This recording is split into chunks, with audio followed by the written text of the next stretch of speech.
Boldwood presents Loving Spirits at the Vintage Teashop, written by Sharon Booth and read by Karen Cass.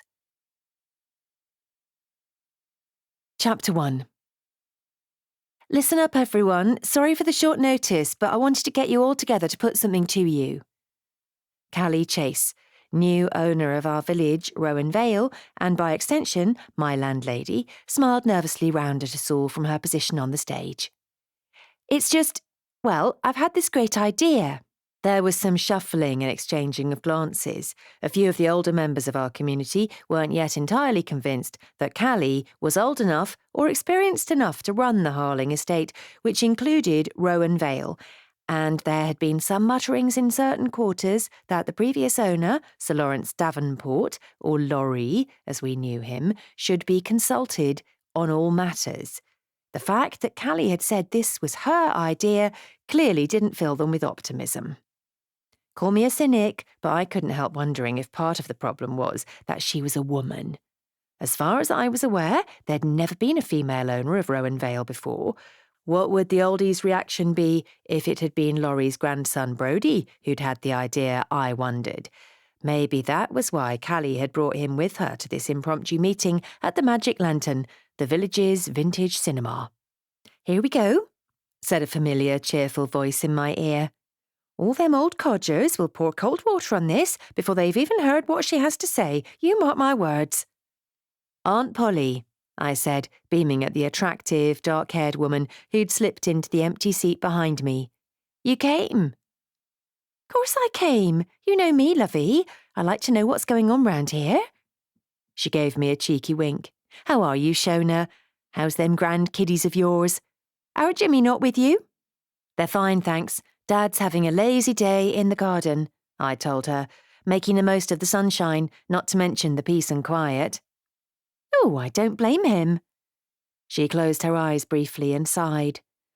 "How I'd love to feel the sun on my skin again." Then her eyes flew open and she grinned. "Oh well, can't have everything in life, can we? Or afterlife, as the case may be." She giggled, and I felt the familiar tug of love for my great-aunt and thought once again how much fun she must have been when she was alive. "Go on then," someone at the front said rather grouchily. "We haven't got all day. What's this so-called big idea?" "Have you ever heard the like?" Aunt Polly said, shocked. "Fancy talking to young Callie like that. They wouldn't talk to Laurie that way, would they? Brodie ought to say something." Brodie certainly looked as if he wanted to. Sitting on a chair next to Callie's on the stage, he was glaring at the heckler, his brows knitted together quite alarmingly. "There's no need to be rude, Mr. Thwaite," Callie said firmly. "If you'd all stop muttering and fidgeting, I'd be able to tell you, wouldn't I?" "Ha!" Aunt Polly nodded in satisfaction. "Quite right, too. Who needs Brodie? You go, girl." "I don't think Callie needs Brodie to stand up for her," I said, "but it's nice he's here to support her." Brodie was Callie's boyfriend, and by rights, he and his father should have been in line to own Rowan Vale, a beautiful little village nestling on the Harling estate in the Cotswolds countryside. Instead, however, the whole shebang had been sold to Callie Chase back in May, even though she was a complete outsider. Of course, we'd all known a sale was inevitable. This wasn't just any old village in any old estate. Rowan Vale was run as a living history museum, and we had beautiful woodland and parkland surrounding us, as well as some historic standing stones and a Stone Age barrow. All these things made our home special, but what set it apart from most other places was that for some inexplicable reason, we had an abundance of ghosts sharing the estate with us. There was an unwritten rule that the owner of the Harling estate must have the ability to see and communicate with them all. Sir Lawrence could. Unfortunately, neither his son nor his grandson had inherited his ability, hence the sale of the estate to Callie, who, although not from around this area, had somehow been born with the gift, as had her 11-year-old daughter, Imogen. Some of the residents of the village came from families who'd lived here for generations and had their very own ancestral ghost. My family had Aunt Polly. I could see her all right, but I couldn't see the other ghosts. That was the way it had always worked in Rowan Vale. Gifted ones like Callie were few and far between. The rest of us could only see our own dearly departed blood relatives, and not everyone could even do that. And of course, some of the ghosts had no relatives left here at all, and no way of communicating with the living. That was why it was so important that the owner of the estate could see them all and give them a voice. Callie had been a godsend, whatever some of the oldies thought of her. Brodie obviously thought so too, I mused with a wry smile. She'd only moved here less than 2 months ago, and they were already a couple. Fast work. As Callie got to her feet, Brodie shuffled uncomfortably in his chair, and I could tell he was dying to intervene, but was wisely allowing her to deal with things in her own way. Not only a fast worker, but a fast learner then. Right, Callie said, holding up her hands. I want you to know that I really appreciate you coming to this meeting at such short notice, and I'd like to thank Robin and Curtis for allowing us to use the cinema in between today's showings of Passport to Pimlico. She cleared her throat. OK, so what I wanted to put to you is this. I want to host a 1940s weekend in the village. She waited for our response, and I saw some puzzled looks, some shrugs, some excited nods, and a lot of widened eyes. I remembered Aunt Polly sitting behind me and held my breath. What would she think to this? After all, she'd died in 1948. Would it bring back painful memories? Or would she be delighted to be taken back to her final decade when she'd been young, vibrant, and gloriously alive? Well, she said softly, I wasn't expecting that. Before I could work out whether she thought it a good or a bad thing, Callie continued. I know we already get lots of visitors to Rowan Vale, but I've been thinking that we could attract even more of them by staging a series of events throughout the year. And this could be the first of them. We have this wonderful vintage cinema here, she said enthusiastically. And there's the farm, of course, with the land girls and the prisoners of war. And we have Blighty's bakery and Mrs. Heron's Teashop. I thought it would be nice to celebrate the 40s properly by holding a weekend event where visitors could also dress up in vintage clothes. It could be an awful lot of fun. Her voice trailed off as she looked around us. There was momentary silence. We have the swinging 60s street, someone called, and a Victorian area. Why the 40s? Surely, she added, standing up to appeal to the audience. The 60s would be more fun? Aunt Polly tutted. That's Sheila Wood. Her daughter works in the hairdressing salon. No wonder she's pushing the 60s. As I said, the 40s weekend would simply be one event of the year, Callie replied. I'm sure we could hold other events in due course, where we focus on other eras. Brodie had clearly had enough. He got to his feet, and, miraculously, Sheila Wood immediately sat down. From what Callie's told me of her plans, I think the 1940s event would be a lot of fun, he said firmly. You should have been there. You wouldn't have thought it much fun then, said old Mr. Baldwin, nodding furiously. Blooming cheek, Aunt Polly gasped. Ernie Baldwin was only born in 1945, like he remembers any of it anyway.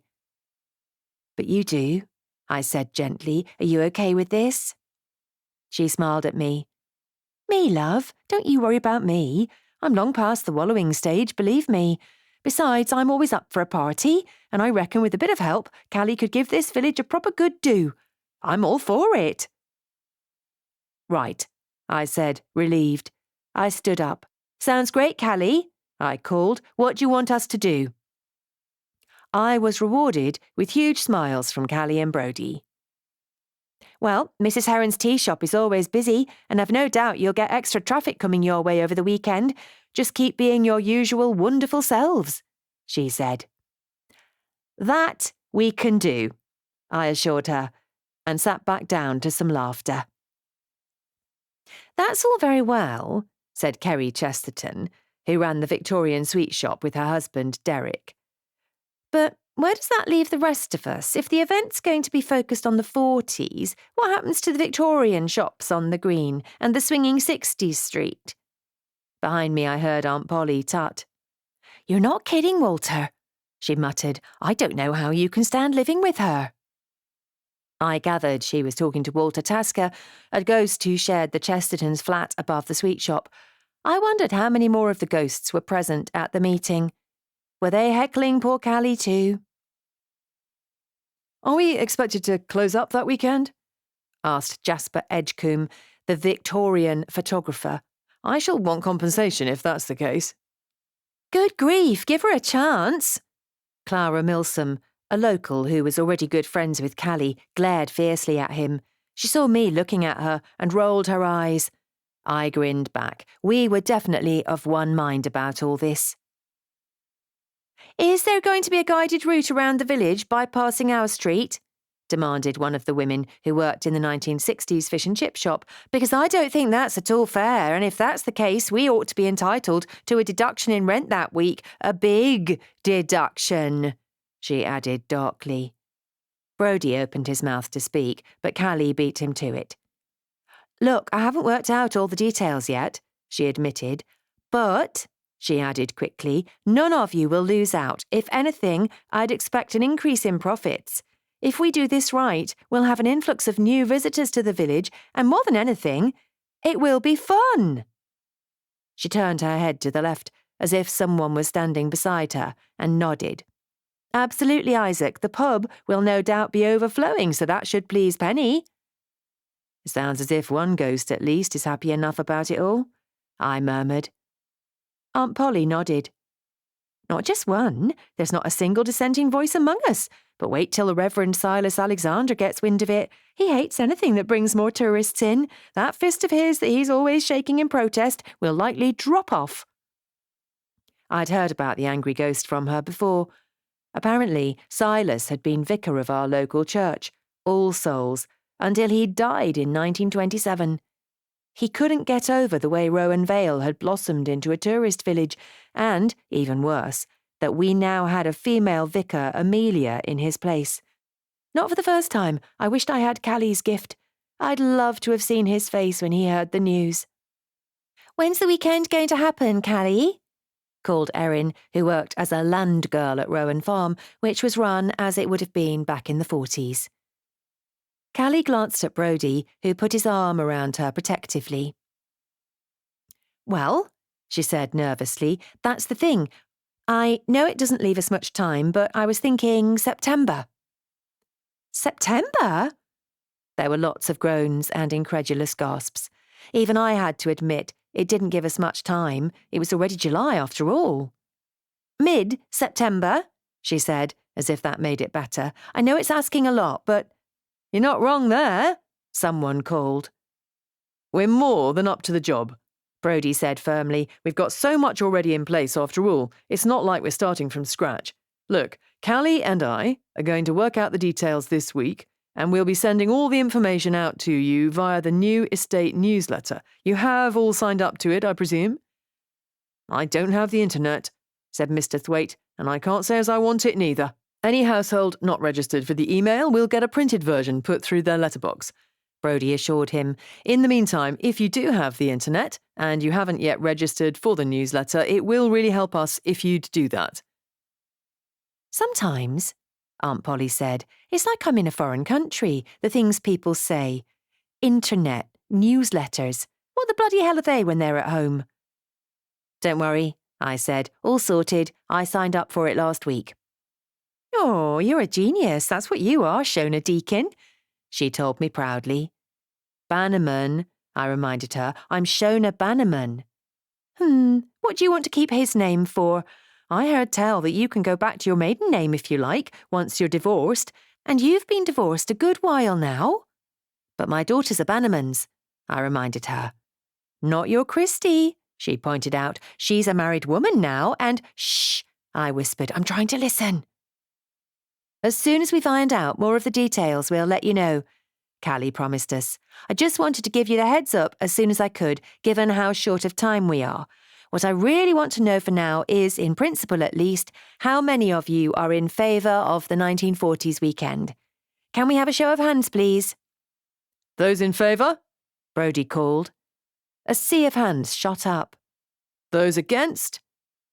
There were half a dozen or so hands that wobbled in the air, as if not entirely sure if they should be there or not. Great, Callie said happily. That's carried then. You'll be hearing from us in the next few days with more details. Thanks so much, all of you, for coming. Well, would you believe that?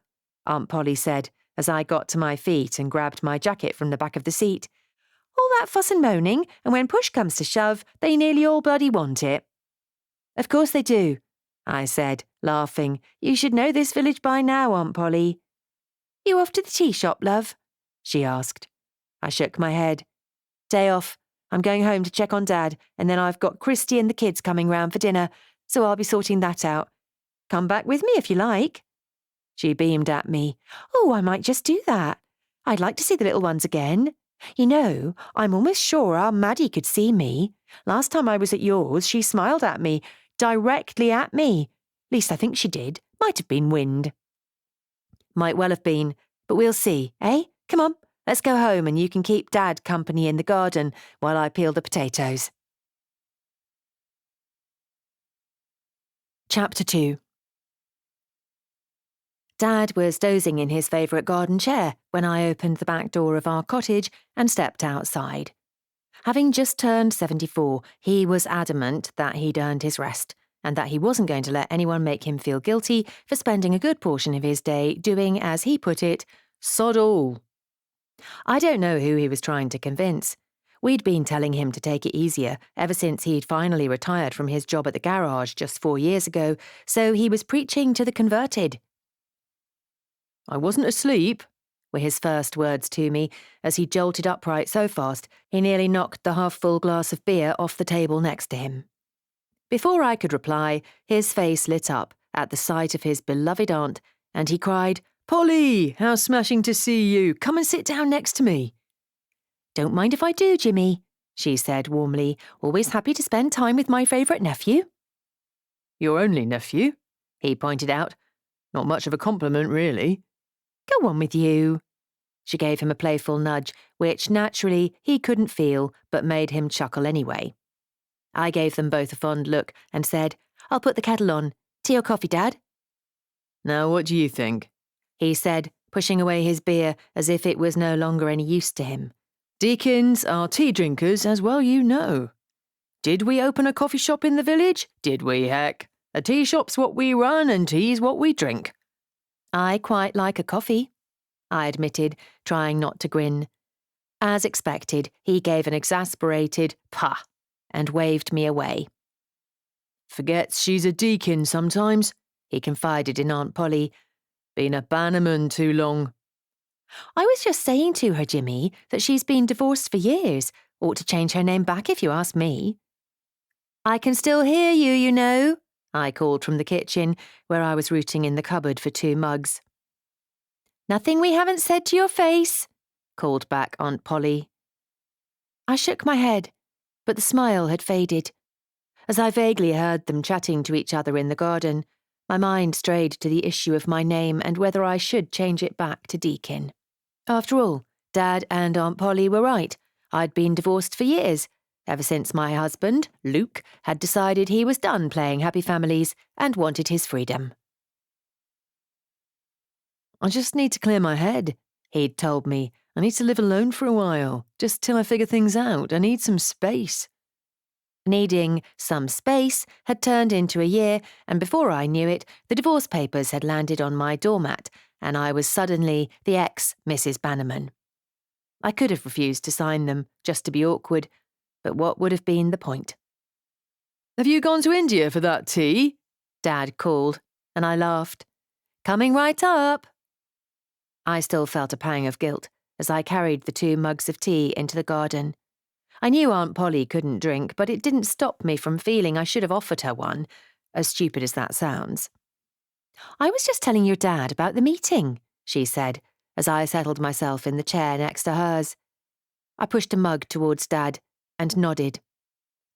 It sounds like fun, doesn't it? He glanced at his aunt. Well, the 40s weren't all fun, I'm sure. I hope young Callie remembers that and treats the occasion with some respect. Aunt Polly giggled. Respect? Give over, Jimmy. We want to give people a good time, not have them crying into their beer. I might have a word with young Callie. Give her some advice, like, I'm sure she'd appreciate it. Are you sure, Polly? He asked. There was real concern in his eyes, and I knew why. Because Aunt Polly hadn't just died in the 1940s. She'd been murdered. Chapter 3. Polly. Polly was having a good time sharing this beautiful afternoon with her family in the garden of the place she'd once called home, especially now Christy had arrived with her little girls, Autumn and Maddie. She was glad a whole new generation was enjoying Starling Cottage. She'd grown up here. Her school friends had come to tea here on her birthday. Her dad had grown carrots, cabbages, and potatoes in the very beds where flowers now bloomed. In the kitchen, Polly's mum had taught her to cook and bake, how to iron Dad's shirts properly, and how to clean the oven until it gleamed. She'd never minded helping her mum, though when her two brothers came along and they weren't required to do their fair share of the housework, she did wonder to herself why that should be the case, and vowed there and then that if she ever had a son, he'd roll up his sleeves in the kitchen and no arguments. Ray and Norman had been real surprises. Mum and Dad had thought they couldn't have any more children, but Ray arrived when Polly was 13, and then 4 years later, in 1927, what Mum took to be the change of life turned out to be Polly's youngest sibling, Norman. Polly hadn't lived at Starling Cottage for long with her brothers. At 18, she married Charlie Heron, the boy next door, and the two of them moved in with Charlie's mum and dad until a cottage became available in the village, and they'd relocated to their first, and as it turned out, only marital home. The Brambles. She'd loved it there, and had polished and cleaned and cooked so Charlie would have a beautiful home he could be proud of. There's a clever girl, look at her go now. There'll be no stopping her now she's off. Shona's excited exclamation drew Polly's attention back to the present, and she stared down at little Maddie, who had tottered away from her mum and gran and was standing just a foot or so in front of Polly. There was no doubt in Polly's mind. Maddie could see her. The last time the two had met, Maddie had only been around 9 months old, and it had been difficult to be certain. Now, though, she was 14 months, and it was a different story. She stood alone, her chubby legs slightly bowed, her toes curling a little into the grass, brow furrowed, as she stared long and hard at Polly, as if trying to work out who or what she was. Then she waved her arms excitedly, causing her to lose her balance and land on the ground, where she emitted a giggle that quite melted Polly's long redundant heart. "I knew it!" she exclaimed, as Maddie happily gurgled at her. "Didn't I tell you, Shona?" "You're right," Shona said, clearly delighted, as she scooped her youngest granddaughter onto her knee and rewarded her with a kiss. "She can see you." "How unfair is that?" Christy groaned in exasperation. "My own daughter can do what I can't." She cuddled 3-year-old Autumn to her and said, "At least you're like me, sweetheart, though I wish you weren't. You're going to be as jealous of Maddie as I always was of Pippa." Bless her. Polly was very fond of her eldest great-niece and often wished they could chat properly, like she could with Christy's sister Pippa. Christy was a lot like her mum, a kind, nurturing soul. She'd married her childhood sweetheart Scott 5 years ago when she was just 21. Shona had worried that they were too young, but Christy had insisted that she knew he was right for her, and Jimmy had pointed out that her mum had only been 19 when he'd married her, and look how happy they'd been. As it turned out, Shona had nothing to worry about. Scott was a good man. Like Jimmy, he was a mechanic living and working in nearby Kingsford Wold. The whole family liked him, and he took good care of Christy and the 2 daughters they shared. "I know, love," Shona said with a sigh. "It's funny, isn't it? Who can see her and who can't? You'd think with us all being related to her, we'd all be able to see her." "It doesn't work that way, though," Polly said. "There are a couple of ghosts in this village who have a few blood descendants who can't see them at all, so there's only Callie and Laurie they can talk to. I'm one of the lucky ones, having you and Jimmy and Pippa and now little Maddie. I wish Autumn and Christy could see me. But at least I still feel like part of the family." "You'll always be part of the family, Polly," Jimmy said firmly. "My dad thought the world of you, you know that." "Oh, our Norman," Polly sighed. Sometimes it all seemed such a long time ago. Well, she supposed it had been. Hard to believe, but it had been over 20 years since she'd last seen her youngest brother. When he'd died, he'd passed over. Part of her had hoped he'd linger in Rowan Vale, as she had, but deep down, she was glad he'd got the peace he so deserved. He'd always been a good lad, just like his son, Jimmy. She closed her eyes for a moment, remembering those far-off days when she was young and carefree, and alive. Before the war, when everything seemed bathed in golden sunshine, and there were long days of working on the farm, cosy evenings in the bar at the Quicken Tree or by the fire at home, and so much love and laughter.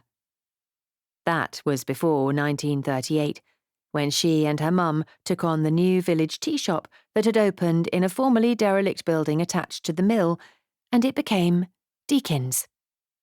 Polly had left the farm where she'd worked in the dairy and was made manageress in their new venture. Mum was quite happy to use her cooking and baking skills, but she wanted no truck with the business side of things, whereas Polly was eager to learn.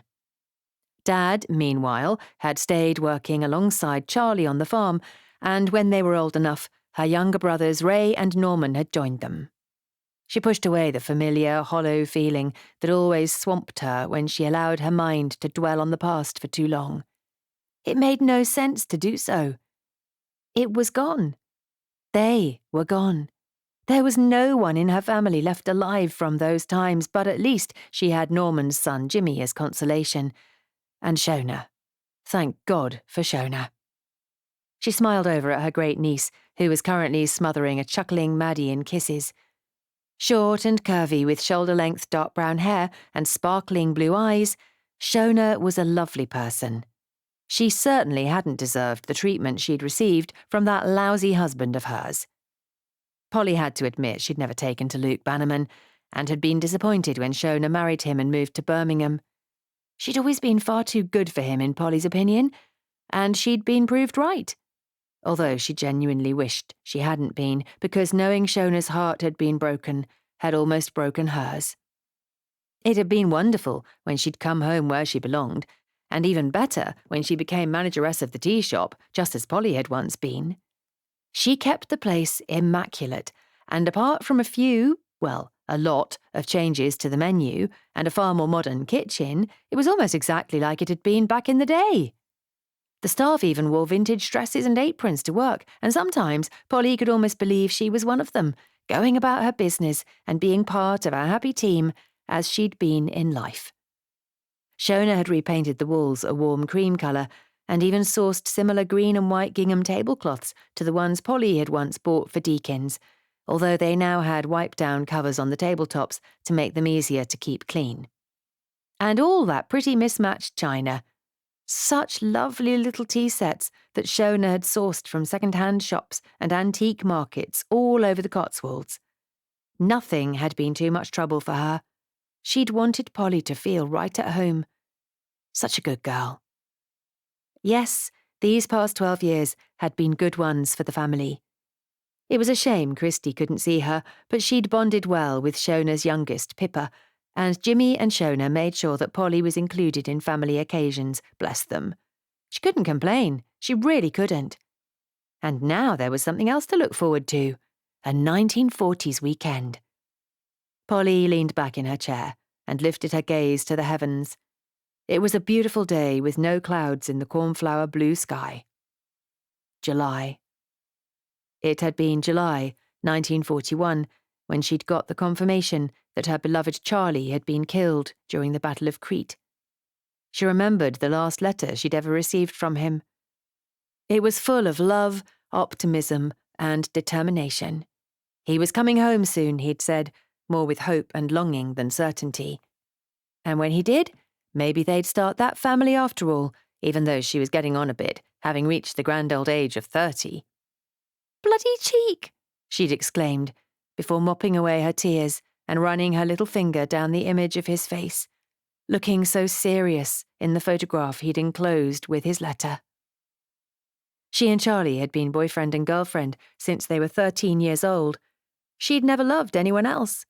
The whole family adored Charlie, and when the news came that he wouldn't be coming home, it had broken her mum and dad, almost as much as it had broken her. Norman, too. Still too young to sign up, he'd been devastated. He and Ray had idolized Charlie. Ray could have stayed home when war broke out, being a farm labourer, but he wanted to follow his hero brother-in-law into battle and had lied about his age, enlisting in late 1940 when he was just 17. The whole family had hoped and prayed that both Charlie and Ray would come home safe. But it wasn't to be. Charlie never came home. And Ray, well, Ray had been damaged during the Normandy campaign in June 1944. Badly damaged. He was never the same again. War, she thought bitterly, had taken so much from the Deakins. Maybe celebrating the 1940s wasn't such a good idea after all. And yet. Her shoulders dropped, and she thought wistfully that it hadn't been all bad. There had been good times when the boys came home on leave and the family was reunited. There had been strong bonds formed in the village as everyone pulled together and dealt with the hardships and grief that came their way.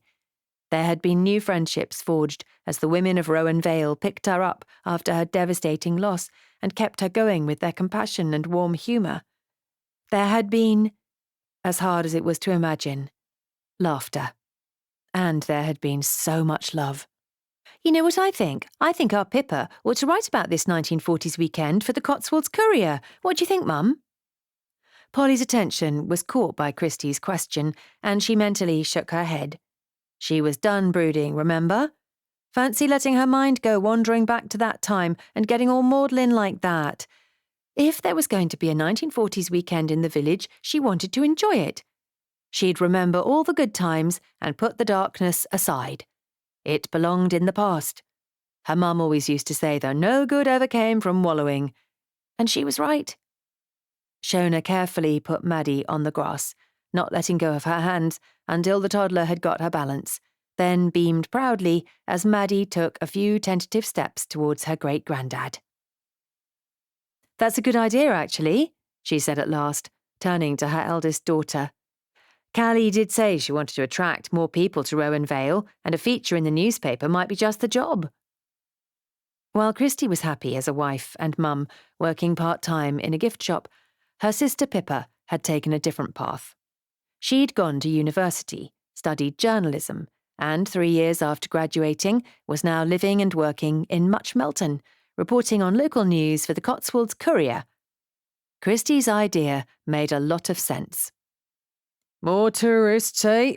Jimmy chuckled as he held out his arms to Maddie. Reverend Silas is going to love that, eh, Polly? She grinned. That's what I said. Wish I could meet him, Jimmy said wistfully. I've heard such a lot about him from Dad and you. He sounds like a real character. A real character's one way of putting it. A right miserable old sod is another, Polly told him. Amelia's very lucky she can't see or hear him, sharing that vicarage with him, that's all I can say. I might give Pippa a ring, Shona said thoughtfully, see if she'd be up for covering the story.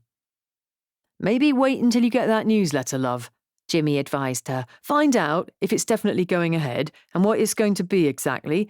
Then I'd speak to Callie, check she's okay with Pippa covering it, then put it to Pippa. I'd put it to Pippa before mentioning it to Callie, Christie said, smoothing Autumn's hair. She might not think it worth covering, and you don't want to get Callie's hopes up for nothing. Of course she'll think it's worth covering, Polly said indignantly, forgetting for a moment that Christie couldn't hear her. It's going to be brilliant. I can't wait. She was going to enjoy every moment. She'd quite made her mind up on that. And she wasn't going to let any dark shadows from the past spoil it for her. Chapter 4. This is brilliant, Shona. When Pippa agreed to give us a write-up, I never expected her to be so thorough. We were sitting at a table in the tea shop, and I'd been anxiously waiting for Callie's verdict on Pippa's feature. I needn't have worried. I beamed with maternal pride as Callie lowered the copy of last night's Cotswolds Courier, looking deeply impressed by what she'd just read. She's always been very thorough in whatever she does. No half measures with our Pippa, I told her. My youngest had certainly done Rowan Vale proud. Not only had she interviewed Callie and Brodie, but she'd also talked to Betty and Nick from the farm, the staff at the cinema, the Mill Museum, the bakery, and me, of course. She'd made the event sound amazing, and I wasn't surprised that Callie was so pleased. Will you thank her for me when you see her? I hope she's going to be attending. Just as a guest, I mean. I'm not expecting her to write another piece. As a matter of fact, I said, she's already confirmed, and she's going to be here to cover it. It's local news, after all. The Courier are going to promote it over the next few weeks, so we should have a nice crowd at the event. Callie visibly swallowed. Blimey. Whose bright idea was this again? Yours, I said firmly, and a very good one it is too. You think? This all started, because Laurie got a phone call from an old friend of his asking if it would be possible to hold a vintage car rally in the village. The field they usually use has been snapped up for development, and even though work won't start until next year, the new owner just dropped the bombshell on them that they can't use it anymore. Laurie asked me if it would be okay. Of course I said yes.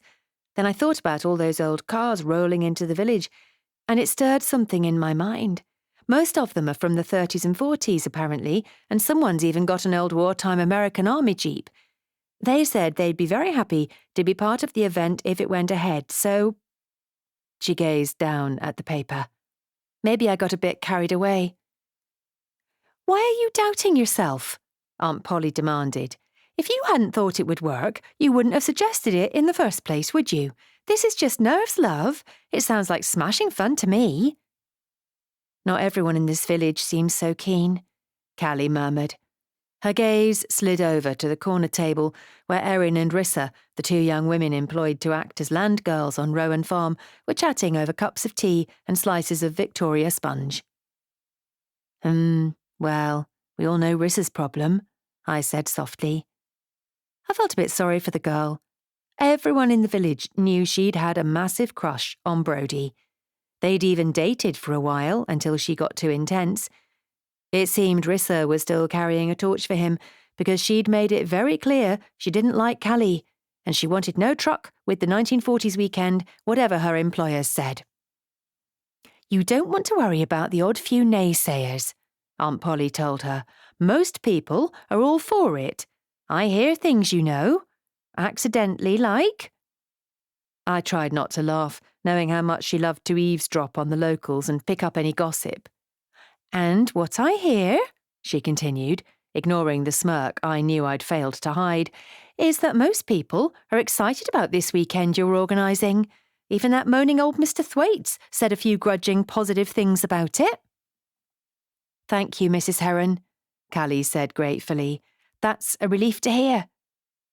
My name's Polly, love. I've told you before. Mrs. Heron was my mother-in-law, and bless her, I loved her to bits, but I'm not that old. I'm only 37, Callie and I tactfully didn't point out that, strictly speaking, she was well over 100 years old if you counted all her birthdays since she'd died. Thank you, Polly, Callie corrected herself with a smile. I know it's a good idea, but it's a tight deadline.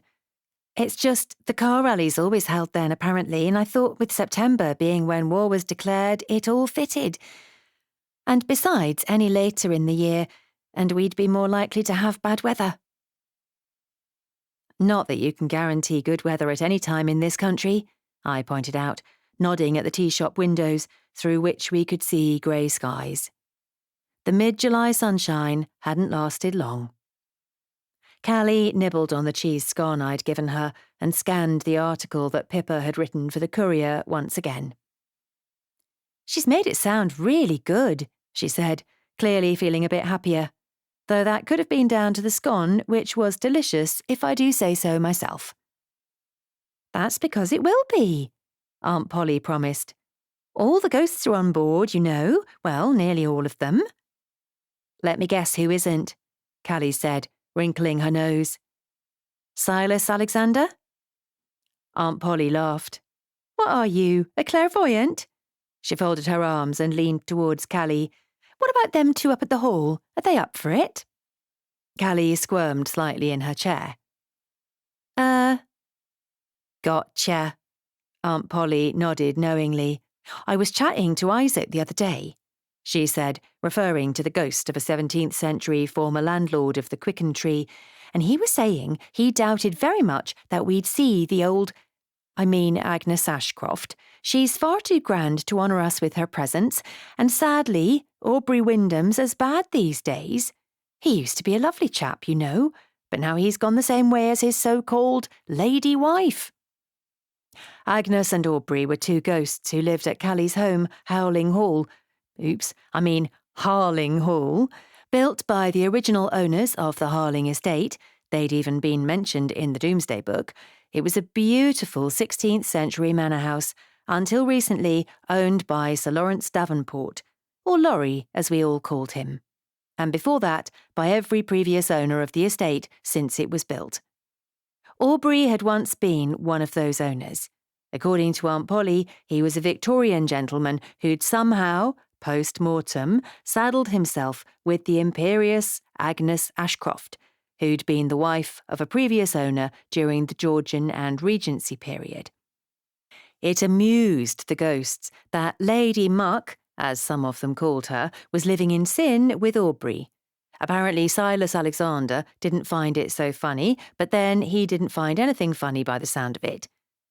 Agnes and Aubrey never visited the village these days. Aunt Polly said they hadn't been near for donkey's years. Callie also leaned forward and whispered to Aunt Polly, Do you know why they don't leave the grounds of the hall? I thought it might be because of Silas. From what I've seen and heard, he's always having a go about them and their sinful ways. He calls the hall a den of iniquity. She reddened. I wonder what he thinks about me and Brodie sharing the place now we're together. Not, she added quickly, that we share a suite. Brodie and Laurie have their own suite in the East Wing, and Immy and I are in the West Wing. Even so. I've wondered myself, Aunt Polly confessed. Not about you and Brodie. I mean about why they won't come to the village. They used to, after all, even when I joined the ranks of ghosts. I know it upset Agnes when Silas ranted at her, but she'd just turn up her nose and ignore him. Or I thought she was ignoring him. Maybe it went deeper than we realised. But Aubrey just used to shake his head and tell Silas he was a sad little man. He insisted that he and Agnes had done nothing to be ashamed of, and that Silas ought to be the one who was ashamed, haranguing a lady like Agnes who'd done nothing to deserve it, and him a man of the cloth. So you don't think it is because of Silas, then? I asked, curious even though I'd never seen or heard any of the ghosts they were discussing. Well, Aunt Polly tilted her head, considering. When I think about it, Agnes's visits got further and further apart, but Aubrey still liked a daily wander. But they both completely stopped coming here about, 10-15 years ago? Not entirely sure when it was exactly, but somewhere around then. Maybe Silas said something particularly brutal that upset them. She shook her head. I wouldn't put it past him. Man of the cloth indeed. Huh! I glanced round, noting a few more tables had filled up with customers. I'd better give Paige a hand, I said, getting to my feet. And I'd better get back home, Callie said, before popping the last of the scone into her mouth. At that moment, Rissa and Erin got up to leave, throwing jackets over their working uniforms of breeches and green jumpers. Erin nodded and gave us a rather sheepish smile as she passed our table, mumbling something about going next door to buy pasties for Bram and Lars, their co-workers on the farm. Rissa pointedly ignored us, and we watched as they both left the tea shop and passed by the window, heading to Blighty's. Little madam, Aunt Polly said with a sigh. It's all a bit awkward, Callie admitted. I do feel quite bad about her. No need, I assured her. Rissa and Brody broke up long before you arrived on the scene. She's just going to have to learn to accept that. If someone doesn't love you, wishing it was different won't make it so. Didn't I know it? How long had I wished I could make Luke love me again? Far too long. For 6 months after he'd left home, I'd tried to persuade him to come back, and he'd always given me hope. He'd said he was working on himself, and that it would make him a better husband and father in the long run. I needed to be patient. Stop hassling him. So for the next 3 months I said nothing and left him to it, all the time hoping things would work out and he'd find himself and come home. Well, he didn't find himself, but he did find someone else. It turned out he'd found her a few months before he'd even lost himself. She was someone he clearly didn't mind sharing his precious space with. 8 years younger than me, at least 6 inches taller, and with legs I'd have killed for. At the time, I'd thought it was the end of the world, yet I was so much happier now than I'd ever been with him. I just wished I'd known all the happiness my future had in store for me. I'd have stopped sobbing into endless mugs of hot chocolate and binge-eating flapjacks a lot sooner. I was still carrying the weight I'd put on during that time all these years later. Mind you, I still loved a flapjack or 3, so it wasn't surprising. Not always easy, though, Aunt Polly said, sounding suddenly wistful.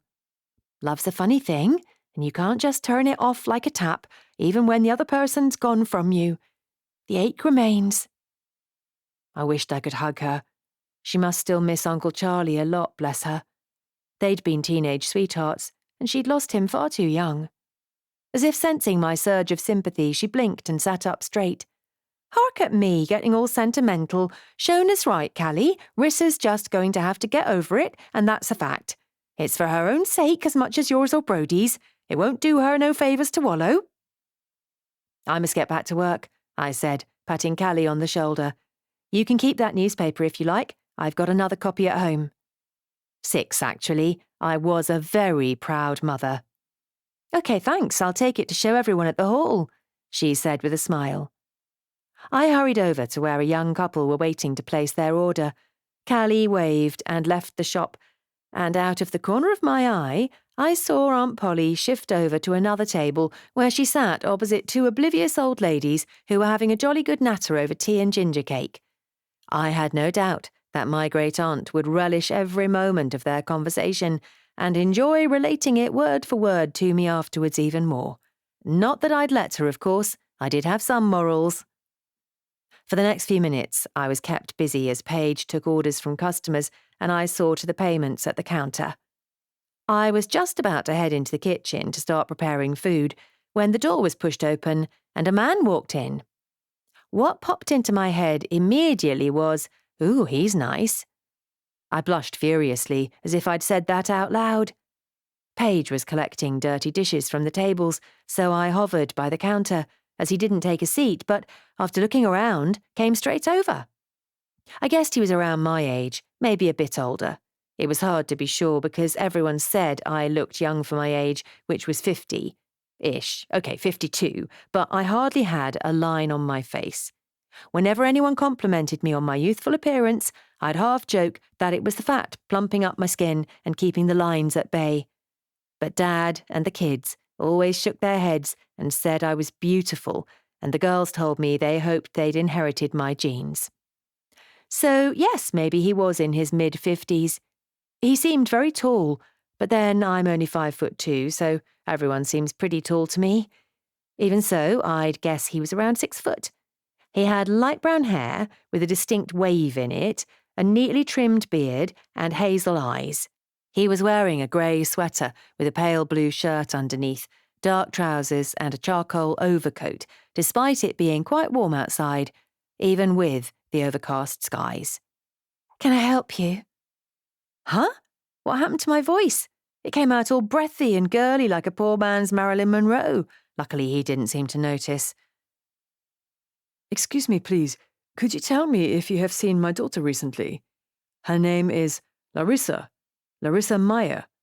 I have been to her place of work and was told she was coming here for lunch. First of all, it struck me that he had a lovely voice, really sexy. Secondly, I registered that he had the trace of an accent of some sort. Thirdly, I couldn't for the life of me think who Larissa Meyer was. And fourthly, and most surprisingly, Aunt Polly was staring at him like she'd seen a ghost, which was ironic, if you like. She half rose from her chair before dropping back down into it and gazing at him, open-mouthed. Maybe she thought he was sexy too. Well, he was too old for her, which seemed such a silly thought given she'd been born in 1910. I blinked, realizing he was still waiting for an answer. I'm sorry, Larissa Meyer, I don't think I know her. He gave me a puzzled look. It says in the paper she works at Rowan Farm. The lady in the farmyard told me Rissa has come here. Oh, the fog lifted. Rissa! Yes, she was here, but she's left now. Actually, I said, remembering, she said she was going next door to the bakery. If you hurry, you might catch her. It depends if they have a queue. In July, it was highly likely there'd be a queue, so I thought he had a pretty good chance of finding her there. Thank you. He nodded and hurried out of the tea shop, leaving me to give a big sigh. Well, that had been a nice interlude. Back to work. Fancy Rissa having a dad who looked like that.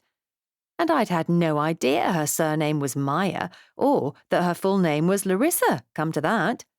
My thoughts were derailed as Aunt Polly jumped up and ran out through the door. Literally. I mean, it wasn't open, and it still shook me when I saw her do things like that, even though I'd grown up with her walking into rooms through closed doors and brick walls. She didn't even say goodbye or look in my direction, and I frowned. What was her hurry? Then I realized she was probably going to do what Aunt Polly loved to do.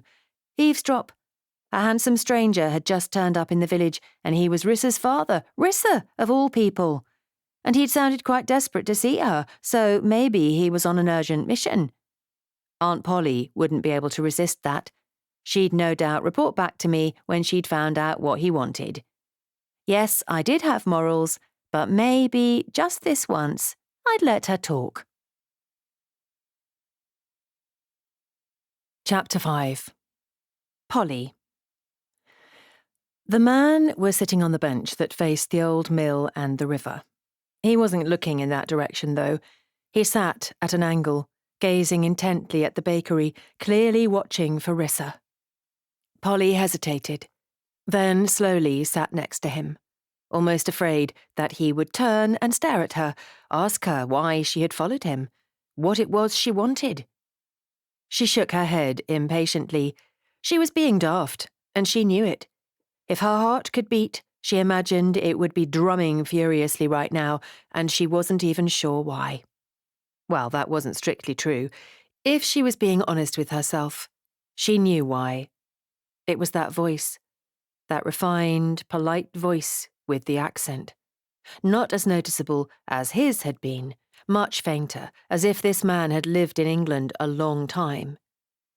It had given her such a turn, coming out of the blue like that. She'd just been sitting there at the table in the tea shop, idly listening to two old ladies nattering on about the mundane, ordinary things in their lives.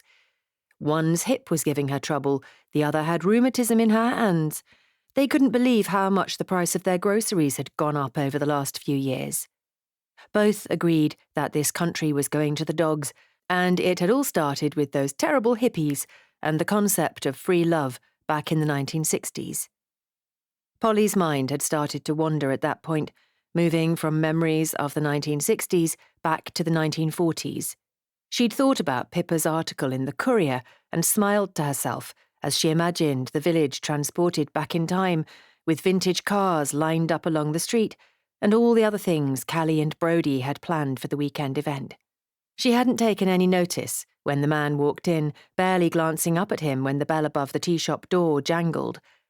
But then he'd spoken to Shona, and she'd jerked up in shock, her head whipping round to get a better look at him, because surely he couldn't be who...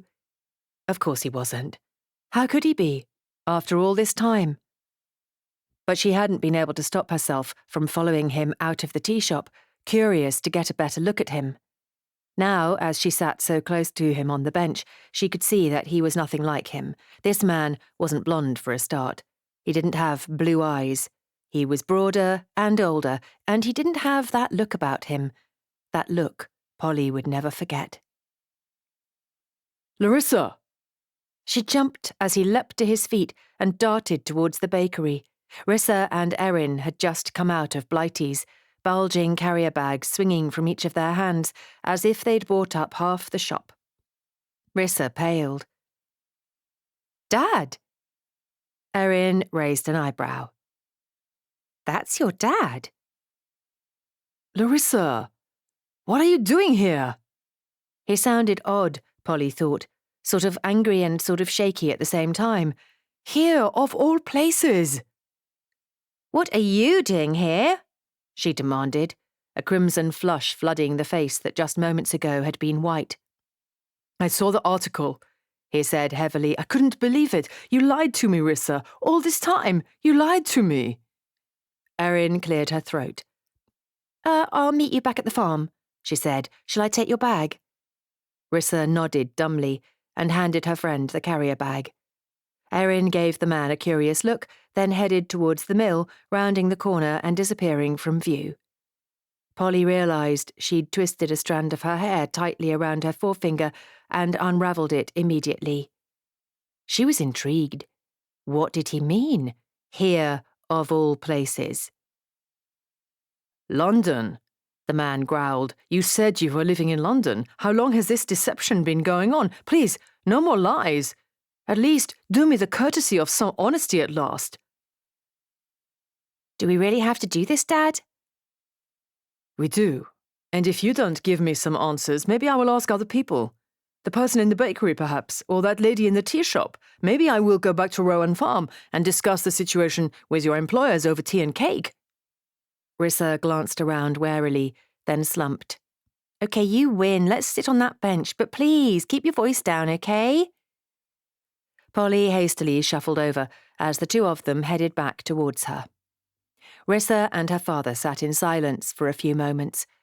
Polly was almost sure she could hear Rissa's heart thudding, and she could certainly see the man's jaw pulsing as if he was trying very hard to stay calm. She wondered who would break the silence first. How could you do this thing, Rissa? He turned to face